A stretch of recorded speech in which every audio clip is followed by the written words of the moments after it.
What is up, everybody? Welcome to the Pockets Divisional Round reaction and recap. This was a absolutely insane week of football. Not every game was as exciting as some of them were, like the Seahawks 49ers wasn't very close, but man, each game had at least something to talk about, let alone be an amazing game in itself. So I cannot wait to get into this one with you guys. And I'm just going to do a quick audio check before we do. This is live, and I will be looking at the chat and preparing to answer questions and all that good stuff. So if you guys do hop in, don't hesitate and ask your questions because I would love to hear them. So doing the audio check, like I said. So just take a quick second here to get in. All right, looks like my audio is good. So now I can see the chat, and we should be good to go. So I'm going to pull that over there, and we are going to get into this. And I say, why not start off by talking about the game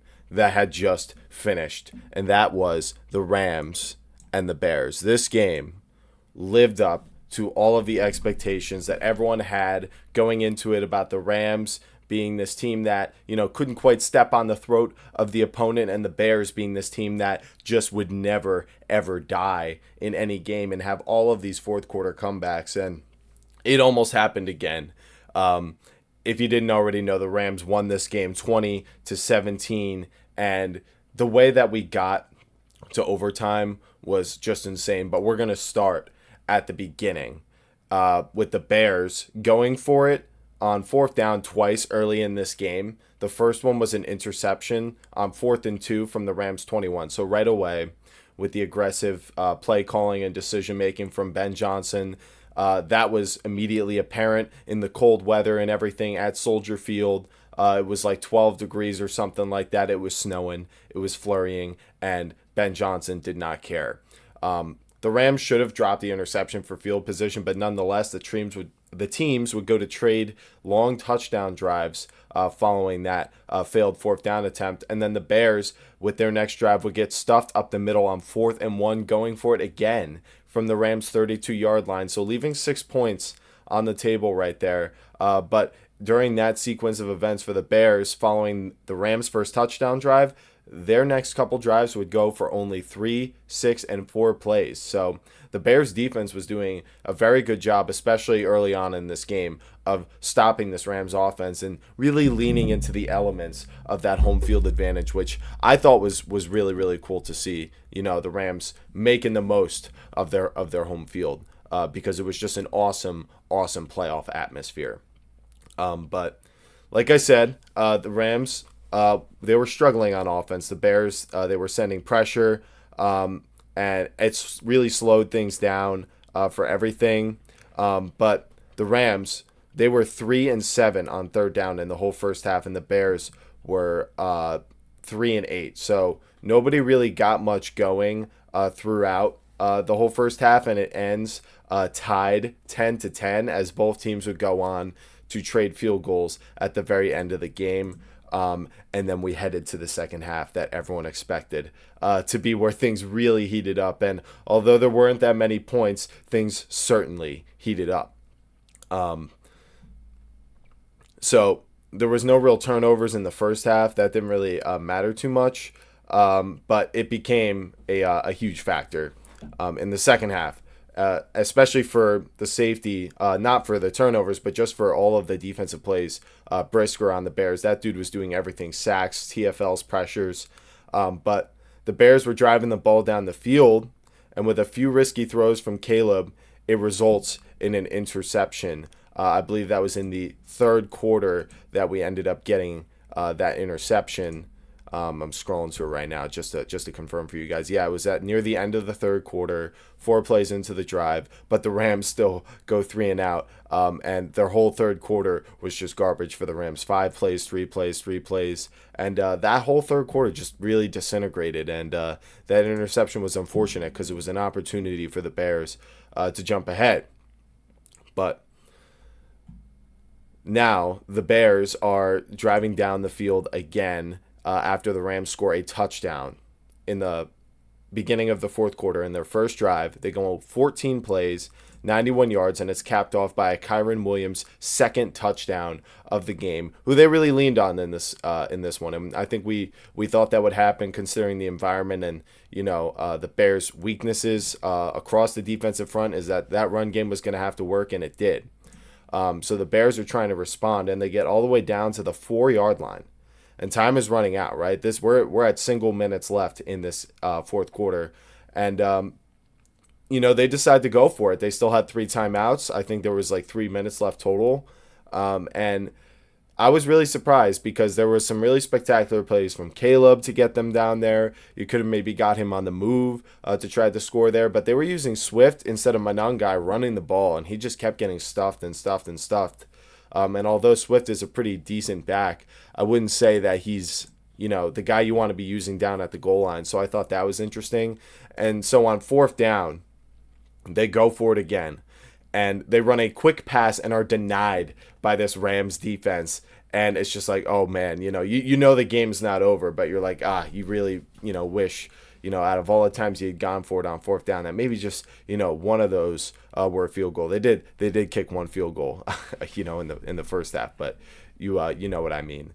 And I wondered why they ran the play that they did. It's Ben Johnson. Who am I to question him? But they ran a quick pass, which, I'm not saying the quarterback can't scramble, but on a play like that, you're not really assisting him by doing any kind of play action or misdirection or something to kind of get him on the move. And I really feel like, the heart and soul of this Bears offense is Caleb's mobility and ability to extend plays, especially in an area like the red zone where, the last thing you want to do is have to account for an extra, weapon on offense. And I envisioned him scrambling in for a touchdown in that sequence, and it didn't happen. So I was really surprised by that.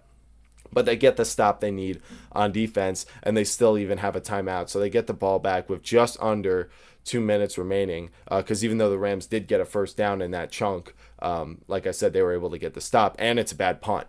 So they get the ball around midfield, and this is where it feels like, okay, the last drive we knew there might still be time, but this is the game right here, this drive. And Caleb Williams was absolutely spectacular on this drive. I mean, first he gets an incompletion, but then an 18-yard strike down the middle of the field to Colston Loveland. They get a 12-yard run with DeAndre Swift that gets another first down. A 6-yard quick slant to Luther Burden. Now they are approaching the red zone again, and they're at the 20-yard line. The 14 after that completion. But then 2 straight incompletions leave them with 14 seconds left. Or at 18, and it's 4th down and 4 from the Rams' 14-yard line. And everyone knew, as I said, that the Rams were known for coming back in these games and all that kind of stuff, and that there was always some spectacular play or something like that from Caleb or, really just from Caleb. And this was the moment, so everyone's holding their breath. And Caleb takes the snap. And 3 defenders are immediately in his face, and you're thinking, oh my God, this couldn't go any worse, but at the same time, this is just as crazy as I expected this last play to be. He's going to have to throw it up. He scrambles all the way back from where they took the snap at the 14 all the way to the 40-yard line. And he throws the ball after twirling backwards twice, falling backwards towards the back left corner of the end zone, and it's caught over the shoulder by Cole Kmet, who the defender had seemingly lost, his spatial relationship to in that situation. Just how do you let that up in coverage? I guess he just didn't expect Caleb to be able to put the ball away from him falling away from the pass rush, which seems normal, but man, in that situation, it was just crazy. But what an even better throw by Caleb Williams to really get it out there, to buy the time scrambling, twirling backwards twice, looking like Russell Wilson with that speed and agility, except with the greater height and the stronger arm to be able to get the throw all the way into the end zone from the 40. Just absolute insanity. And you're thinking, oh man, the Bears have done it again. And they might even go for 2, but no. They decide to kick the extra point and go into overtime, and that's how they proceeded. So a miracle comeback to tie it and send it to overtime. So what happened when we got to there? Well, the Rams, the Bears won the toss. and they deferred to the Rams, so the Rams get the ball first, which is not ideal. And they go 3-and-out, and this is why, because now the Bears can win with just a field goal. And they go 10 plays, 12 yards to Komet, negative rush to Swift. There's outside pitches and runs that both teams were trying to do. We're losing both teams' yardage all day. I don't know why they kept trying to do it. And then Caleb to DJ Moore, and then he scrambles for 4. Manungai for 6. Swift for -2. Caleb to Komet for 5. And now it's 4th-and-1 again. And Caleb takes the pass, or takes the snap, and nobody's there, but he scrambles up the right side and gets the first down, and he's cracked going out of bounds.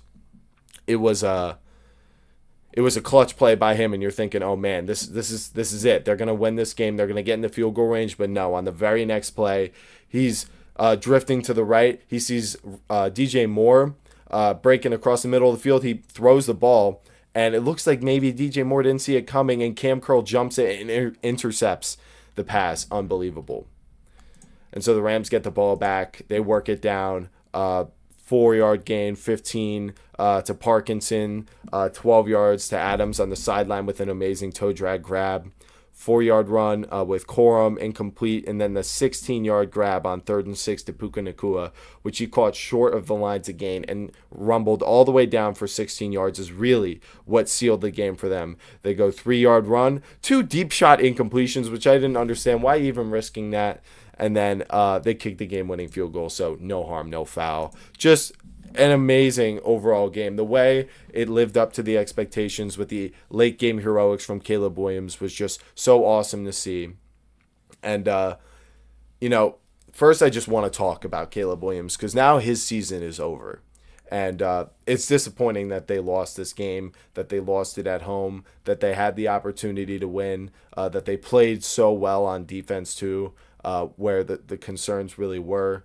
The offense came through clutch. It just seems like when you have that many attempts on 4th down, I would say, I'm not even hating on it that much. It's just the reason they lost is if you are 3 for 6 on 4th down, it's like, okay, yeah, you did get 3 of them, so you got half, but I don't think all of them turned into touchdowns ultimately, which you kind of need for the math to work out there, because outside of that, it's 3 turnovers. You're giving them better field position in a close game. But really, it was just a great game overall. I mean, 5 for 16 the Rams were on 3rd down. That's a really good job by this Bears defense. Not what I expected. The Bears won time of possession, so they controlled things from that standpoint. But it was the 3 turnovers too, mixed with the not getting every single 4th down you go for. But ultimately, you can try to do those things when you have Caleb Williams. I mean, we saw it with the Commanders last year. Obviously, they've regressed. I think the roster they had was much older and not as ready to continue being good. But, it was the fact that they were able to so consistently extend drives with Jaden Daniels. And you see the same thing here from the Bears, except it's even more explosive, and you have a better play designer and better support around him. So it's just so dangerous, and it almost got the Rams, a team I viewed as the best in football for many, many, many weeks now. So I think it's a very admirable effort just this entire year. This is year 1 of a new head coach, and they've already proven so much. I think they have the brightest future in the whole NFC with this combination of Ben Johnson and Caleb Williams.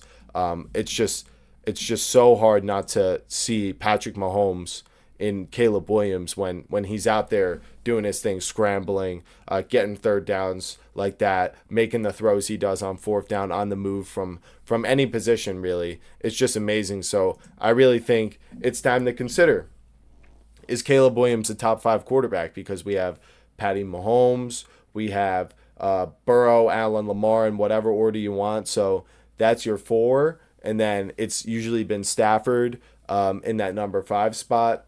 He'll still kind of hold on to it. Will he hold on to it next year is my question. And then Jaden Daniels is someone that I thought you could put there at 5 last year. Obviously, they've regressed, and he's sort of regressed a little bit too. Just kind of more concerned coming from the injuries that we've seen and the way that they've been reckless with him and his health. So I would definitely rather have Caleb Williams going forward. And probably, I think we've seen a lot more from Caleb Williams than we've seen from a lot of notable quarterbacks who have a lot of status and, top 10 rankings and whatnot. This is extremely clutch, and this is coming from him. And Ben Johnson can't do all the things he likes to do if it wasn't for Caleb Williams. So I think he's going to be top 5 heading into next year. And then depending on how far they can go in the playoffs, he could possibly cement himself over a guy like Josh Allen or Lamar in terms of accomplishments if he makes it to a Super Bowl, right? And then Joe Burrow will have to see when we get there in terms of accomplishments. So, because I think it's undeniable that the talent is every bit as good as anyone you'd want. I don't know what other kind of talent you'd want at QB, but he is it. And then the Rams. The Rams in this game, a lot of people were concerned that they would lose. And it made sense, and a lot of it rung true with the Soldier Field, the weather conditions being rough and all that kind of stuff. It slowed down things and it gave an advantage to the Bears. But, the fact that they survived it, I think is really, really telling that they were able to come into the perfect situation for the Bears, a team that is just so lethal. And although they did let them back into the game in a sort of way at the end, the way they were able to contain that offense to me was really, really impressive. But are they ready for round 3 with the Seahawks? Because the third time the 49ers played them, I get they were still injured, further away from that week 1 team that beat the Seahawks. And the Seahawks have been much improved since then. So they've clearly surpassed the 49ers, I think, even despite the injuries. And now the Rams, who have just kind of been this steady Eddie team for quite a while now. And they've been raising their floor with adding, high level players, high value wide receivers like Devontae Adams, the defense that has grown into its own. Now you have 2 running backs with Corum and Kyron, all the tight ends and Parkinson, Ferguson. Like, they have everything they need now, but it just still feels like some of these old habits can catch up to bite them. So comparing that to how Seattle looked in their third matchup in their playoffs coming off the bye, it's just really concerning because I'm not going to lie, it's kind of hard not to say Seattle looks like the best team right now because I felt like the whole season it should be the Rams, and I want to dig my heels in, but Seattle looked so good last week, so it's definitely a big concern for me. So, quickly, I'll just go over some of the stat leaders from that game, just so I can get that to you guys. Yeah, the 3 interceptions by Caleb Williams. One of them didn't matter, but 2 of them, were definitely costly. 257 passing yards and 2 touchdown passes. Compare that to Stafford, who was 20 of 42, 258. No interceptions, no touchdowns. People were concerned about his interceptions. The Bears outrushed the Rams 160 to 111, and they had more carries. Higher yards per carry as well. Caleb had 40. Swift had 76. Monangai had 36. And then for the Rams, it was just Kyron and Corum just chewing it up. Kyron, 21 for 87 on the ground with the 2 touchdowns. Colston Loveland in the receiving game, he was pretty effective for some big gains today. DJ Moore, 5 for 52 and a touchdown. And then Parkinson and Nakua both leading the Rams in receiving with 56. Stafford did lose 2 fumbles, but he did recover both of them. And then in terms of sacks, the Rams had none and the Bears had 4. They were able to get a lot of pressure, sending these corner blitzes and stuff like that. Brisker, 1 TFL, 1 sack, 2 passes defensed, and a QB hit, 14 total tackles, and 8 solo. He had a hell of a day, Jaquan Brisker. So some new names that are entering, new status in terms of their positions. But overall, what an amazing game. But I think it's time to move on to the next one. And this is one that a lot of people have had a lot of things to say about, and I understand why. I really do. This was the Bills and the Broncos. And in this one also went to overtime. And we had the Broncos come out on top 33-30, and it was just a tragic game overall. There is no winner in this game, really. For the Bills, first, this is their tragedy. They won time of possession. They won the red zone. They were 3 for 5, and the Broncos were 1 for 4. They had over 100 more rushing yards than the Broncos, and they lose 33-30 in overtime. So how the hell does that happen? Well, let's start with the elephant in the room. There was one controversial call that was ruled as an interception that many felt it was wrong, that it wasn't reviewed further to see if it was a catch by the receiver, who was Brandon Cooks. It was a deep shot. It was over the shoulder. Cooks kind of he brought it in, had questionable possession of the ball. Defender gets his arm in there, and then as they're rolling around, as he pops up onto his feet, he rips it out. And they called it an interception. They didn't even review it. And that's something Sean McDermott said after the game is, how does that not get reviewed? And then there were two penalties, a no call that also killed the Bills late in this game. Both controversial pass interference calls on the last drive for the Broncos that got them in the field goal range. Excuse me. And then a no call that didn't go their way. The drive before, on an incomplete deep pass to Brandon Cooks on third down. So it's like, yeah, that stuff all did happen, and it pretty much all went against the Bills. No, all of it did. Brandon Cooks didn't get the PI call as he was trying to catch it on the sideline. It was a great throw from Josh Allen, but yeah, he was pulling his arm and probably would have caught it if he was able to get two hands on it. But and then you had that same type of bang bang hand fighting between the corner and the wide receiver get called on the Bills. And then the second one on Trey White, he gets there early. I think this one's more understandable. He gets there early, clamps down on the arms. The Bills wide receiver can get his hands on it, but he does not catch it. And that was definitely more so PI, but you could say he never should have been in that position in the first place. But in my opinion, none of that is as bad as this. The Broncos won the turnover battle in this one 5-1. 4 of those Bills turnovers occurred before the interception, the controversial one, and before all these calls. So you had those turnovers that changed the game. You had some missed throws by Josh Allen too that were really disappointing. And where did these all happen? All these turnovers. James Cook started it off by fumbling early and allowed Denver to take a 10-7 lead. And then it was 17-10 late in the half. The Broncos had the lead. Josh Allen's driving, trying to get in the field goal range, and he's running with the ball carelessly out, literally extended away from his body, and he fumbles with 20 seconds left in the half, and the Broncos are able to chip in a field goal before the end to make it 20-10, a 2-possession game. And the Bills get the ball to start the second half. And you're like, okay, we can cut this down to one possession. And he takes a deep drop, and he's sitting in the pocket. Nick Bonito beat Deion Dawkins and strip sacks Josh in the middle of his throwing motion.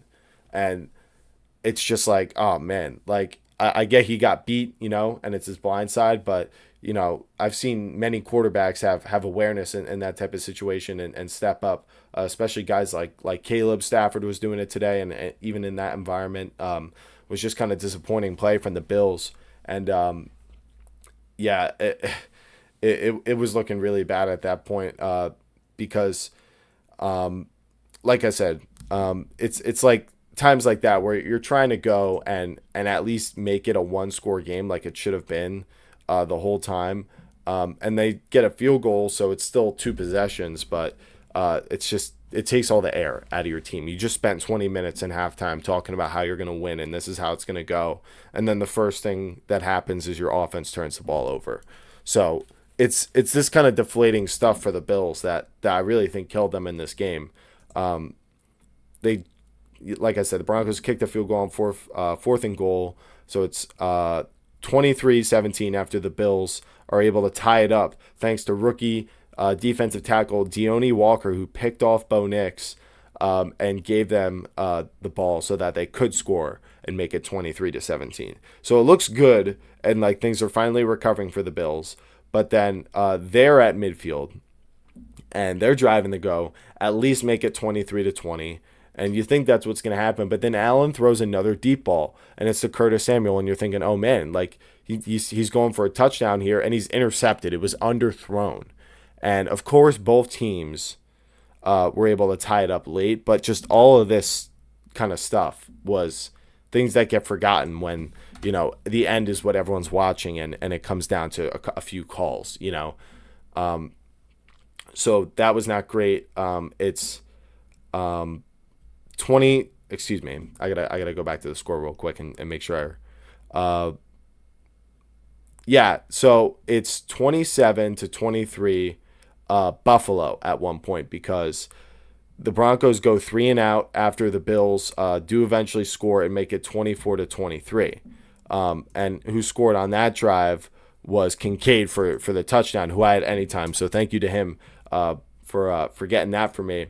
But it's looking finally like I said, oh, the Bills have come back, but you've stopped the Broncos on so many of the past like 6 drives that you just knew whenever they had to turn on the gas that they had gas in the reserves, and they come out and they go and score a touchdown on an 8-play drive that goes 73 yards, and it was completed to Marvin Mims in the corner of the end zone. And people got to give Bo Nix some credit. He was pretty spectacular when they needed him to make plays. He was nice and conservative. He didn't blow the lead. Yes, they punted the ball back, but this was a really phenomenal throw to Marvin Mims that got them the lead back, and they make it 30-27. So then the Bills have to respond. They have 55 seconds left, and you're thinking, okay, Josh Allen's been here before.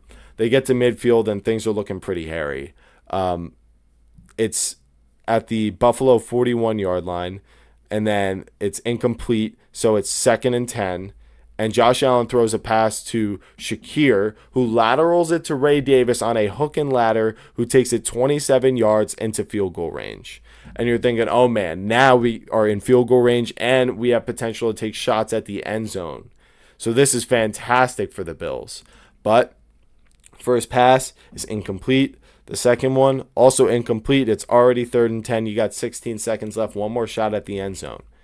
And Allen drops back, and he's got time, and he fires it deep middle towards the end zone, and it's over the head of Dawson Knox, who was open. There were 2 defenders near him, but he definitely would have caught it and had a chance to rumble into the end zone. And they even had a timeout, so if he didn't get in, they would have been able to at least try to score and win the game right there.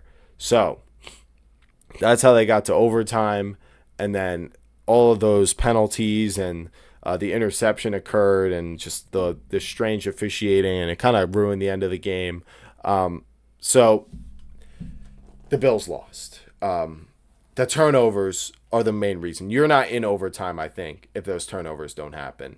They were going to outpace the Broncos if those turnovers didn't happen. I mean, they were even able to get ahead in the 4th quarter in this one, but that's when the Broncos finally were able to turn it back on after going 3-and-out and being all conservative.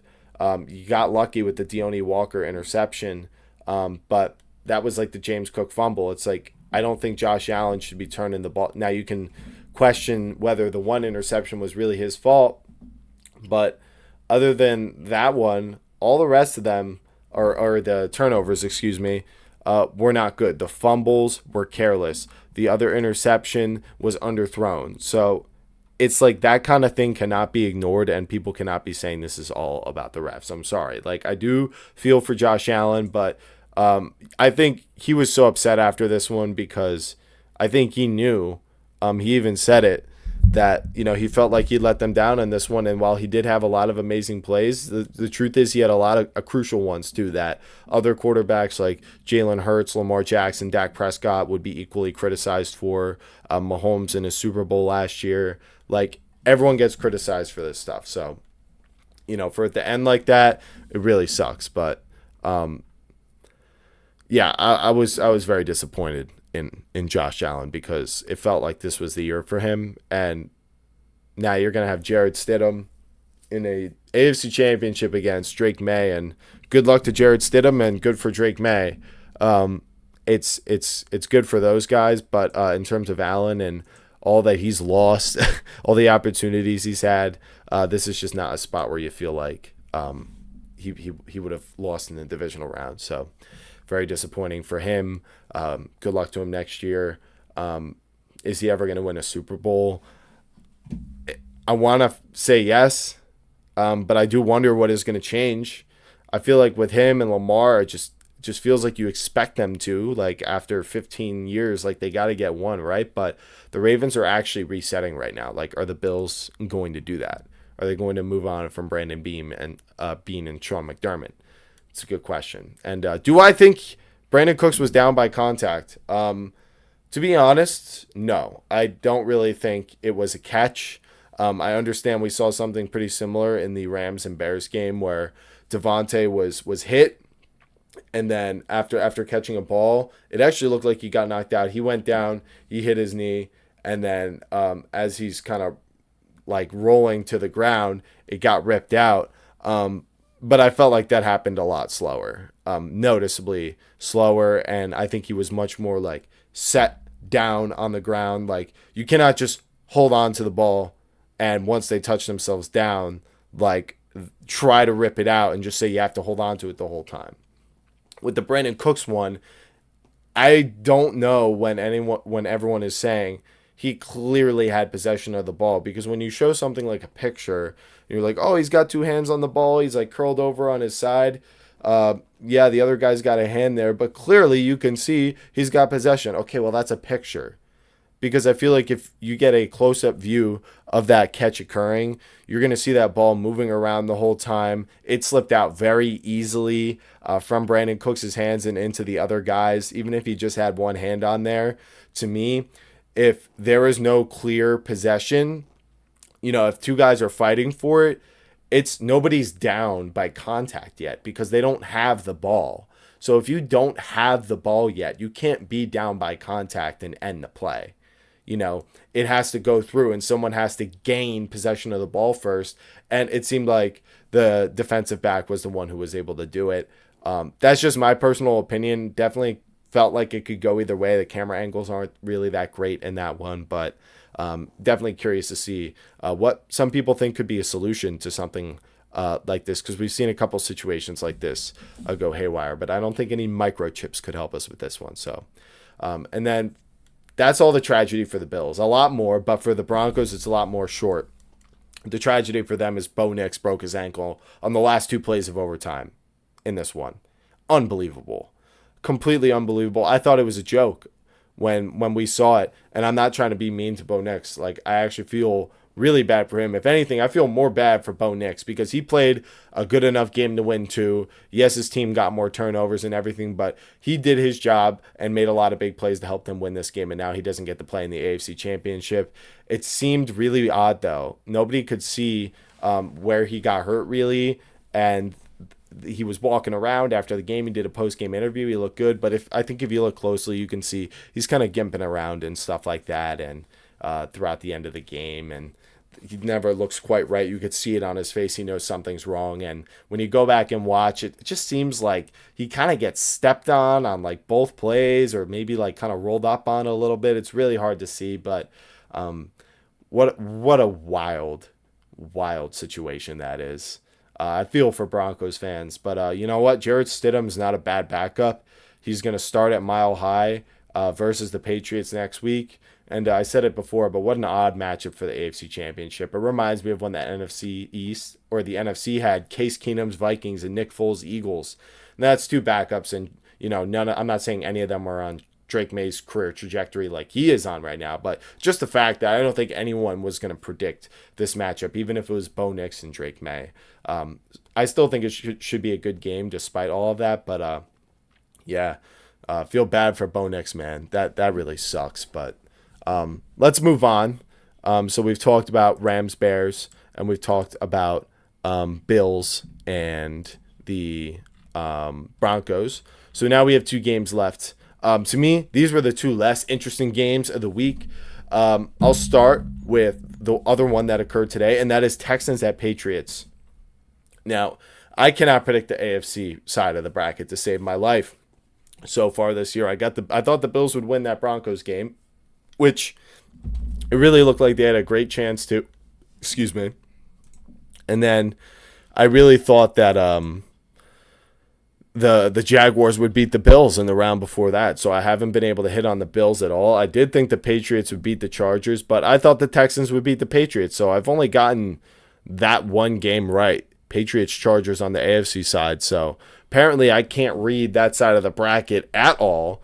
Despite how hard I try, even though the margins have been very close, and I've acknowledged that sort of thing too, just trying to get it right, you know what I mean? And on the NFC side, I've done much better. Even though I didn't predict the 49ers upset, I thought it was possible. The Bears, that was my lowest confidence pick. I did pick the Rams and the Seahawks in this round. I picked the Rams over the Panthers. So I'm 3-2 on that side, much better. But one and what is it? 1-4 on the other side. Yeah, very.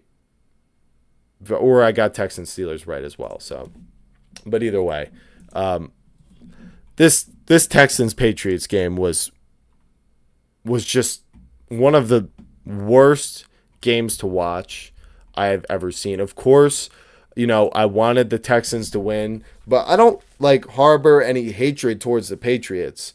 I think they haven't been tested much this year, and this is a test. You're versing the best defense in the league, in my opinion, and that's what it looked like today. But CJ Stroud looked really bad versus the Steelers last week, and I felt it. I felt it in my gut. I said, that's not winning you or getting to a Super Bowl. But I thought, maybe, just maybe, that's a little Mike Tomlin voodoo magic. Everyone playing their hearts out for his last game of the year, and the defense did play really well. But no Nico Collins in this one. And it turns out that theory doesn't really have as much behind it, because CJ Stroud in this one, what the hell was that? What the hell was this game by CJ Stroud and this Texans offense?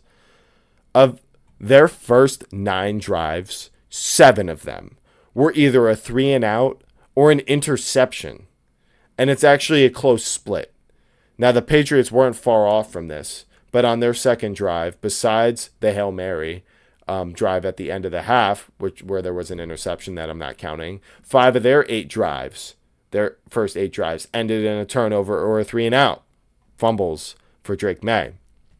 But it was a gutsy call on 4th and 1 from the Houston 28, where Drake Maye throws a completion to Keyshawn Boutte, who rips the ball out of the swat from Caden Bullock, who got a hand on it, but he falls down, and Keyshawn Boutte is able to take it to the house.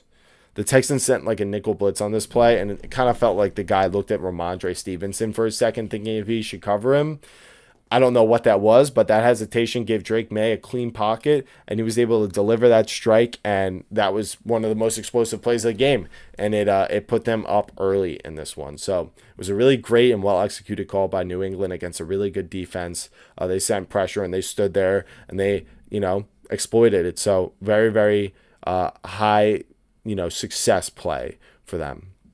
But Houston did briefly take a lead, as they did put a drive together and finish it off with a nice Christian Kirk touchdown pass. It was an out route near the 10-yard line that they started from. Nice throw from CJ Stroud, and you're thinking, okay, we got a game here. But after that, this is when it truly began.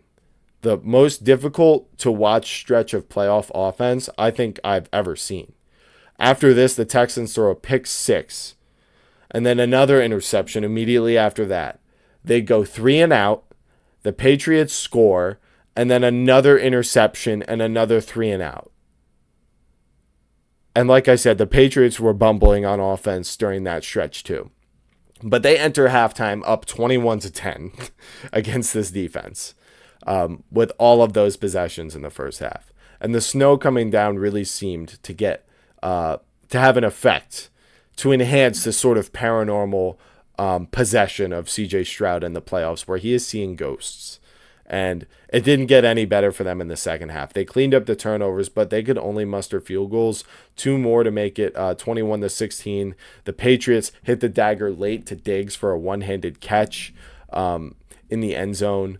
And he was great in this game too. Really strong hands on the first touchdown that he ended up catching. He ended up having one. Actually, he had one today, but that one-handed catch got them into range for the touchdown. That one went to Douglas, the last one, I believe. So, yeah, it was just so frustrating to watch. 15 of the first 15 drives in the game, 2 of the Texans' drives were longer than 6 plays. And it's just atrocious. And you got to wonder who is to blame for all of this. It's not just Stroud, but I feel like he has no excuse for a lot of these decisions and these turnovers, because, yeah, there were plays where there would be unblocked defenders and blitzers. There were plays where his wide receivers fell down and he's got nowhere to throw the ball away. But in that situation, you cannot just throw the ball up multiple times when there are defenders, getting ready to sack you or to swat the ball away, because that was what led to these interceptions and these turnovers. Is it felt like a lot of stuff like that.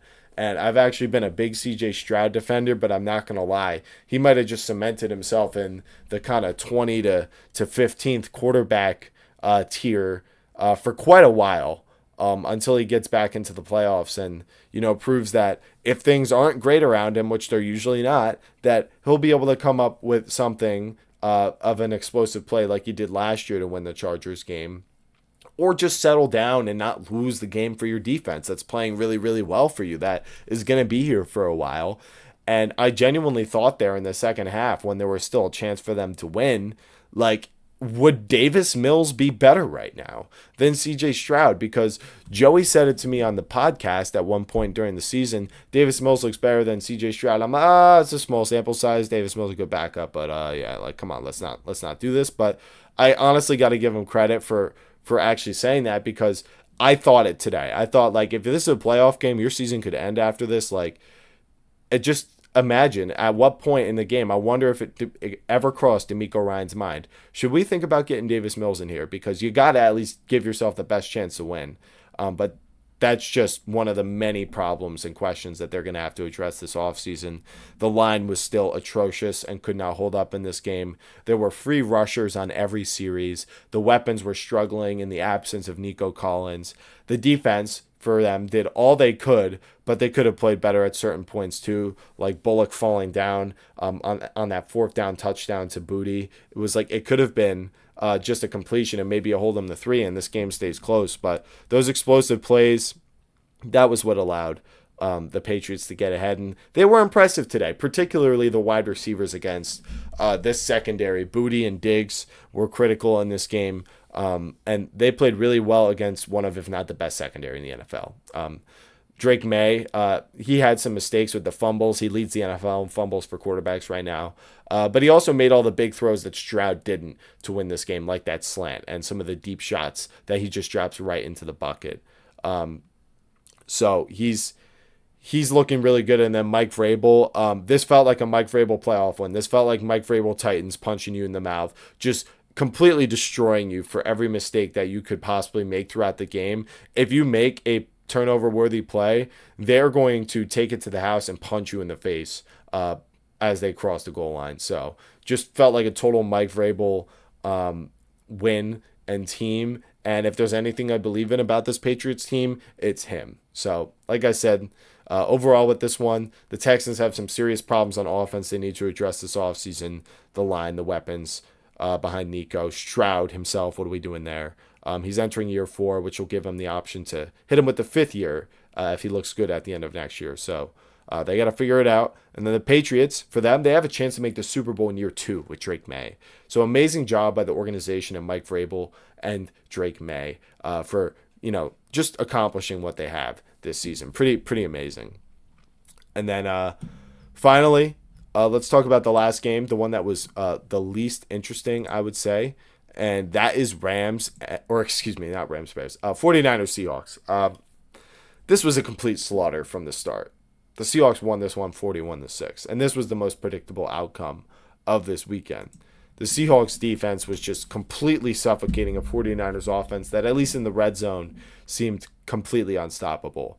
But on the opening play of kickoff in this game, Rashid Shaheed brings it all the way to the house and avoids getting tripped by the kicker. I bet on him for king of the end zone longest touchdown, so thank you for that, Rashid Shaheed. He's been an awesome addition for them in special teams, and he won them that Rams game early on in the season by beginning the comeback with that punt return touchdown. And what other ways did the Seahawks dominate them in this one? Well, they won the turnover battle 3-0. They held the 49ers to 0 for 3 on 4th down. So that's really 6 turnovers altogether. Seattle was 4 of 6 in the red zone, and San Francisco did not reach the red zone. It was a pretty clean game in terms of penalties. The Seahawks had 173 total rushing yards, 5.3 yards per carry. Charbonnet did exit this game with a knee injury. He's still getting tests. Coach Mack is optimistic that it's not serious. And maybe he'll be able to come back. But thank you, K9, for finishing off my bet for him and Sharp to combine for 125 rushing yards. And he was phenomenal in this game. He had the hat trick, I believe, 3 rushing touchdowns. And as for Sam Darnold, statistically, he didn't produce that much. When it comes to passing, 12 for 17, 124 and a passing touchdown.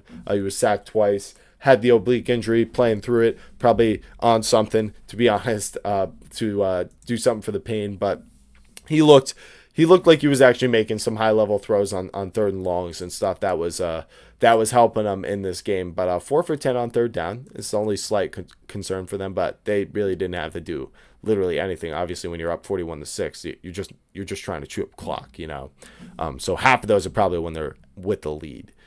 Because they weren't even getting the third down because they were just getting first downs on second down and things like that. For the 49ers, they get even more banged up. CMC got a stinger in this game and then went back in and had to exit late. Yeah, you can't play through that, not against this defense. And, it was sad to see the 49ers just get completely demolished. Some people might be disappointed, but I would feel good about the future if I was a 49ers fan. We all knew this was possible for this team.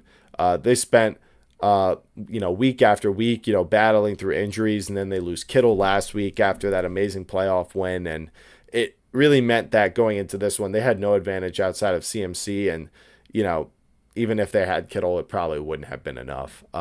It's still a great season overall for them. They should feel good about getting revenge on the Eagles. And Kyle Shanahan should still be considered for Coach of the Year, although that's probably down to Ben Johnson and Mike McDonald now. Ben Johnson did lose, as we discussed earlier in the pod. So Mike McDonald looking really good. Usually I like to give it to a coach if I'm picking my guy who's kind of doing more with less. But Mike McDonald is just doing a lot. More than anyone else. They look like the most dominant team in the league. So for them, like I said, they just look like the best team in the NFL. The Rams and Bears, they just finished a few minutes ago. This is still going to marinate with me, but they crushed the 49ers, and they've consistently dominated teams that are good, teams that are bad all season. It hasn't really mattered. The Rams, they got their hands so full next week. It's not even funny. The Seahawks team is so legit. They have wins over teams that over 500. They've got the most in the NFL at 6 before the playoffs even started. Their EPA is just off the charts good. I'm actually gonna go to that right now. I want to see if they move the charts because when you look at the EPA chart, just a good way to kind of understand how everyone grades out in terms of EPA and like what are good indicators of what the best team is. The EPA chart is actually very, very good. And yes, once again, Seattle is just pushing further and further into the top right quadrant because they're so good at offense and they're so good at defense. And this run game just so effective with Clint Kubiak, and they just went in and did the same thing that they did last time, which we all thought they would. So Rams Seahawks NFC Championship. I will say I did call that since week 11 that I thought these were the two best teams in the entire NFL, to be honest. I think this is going to be the real Super Bowl will be the NFC Championship this year.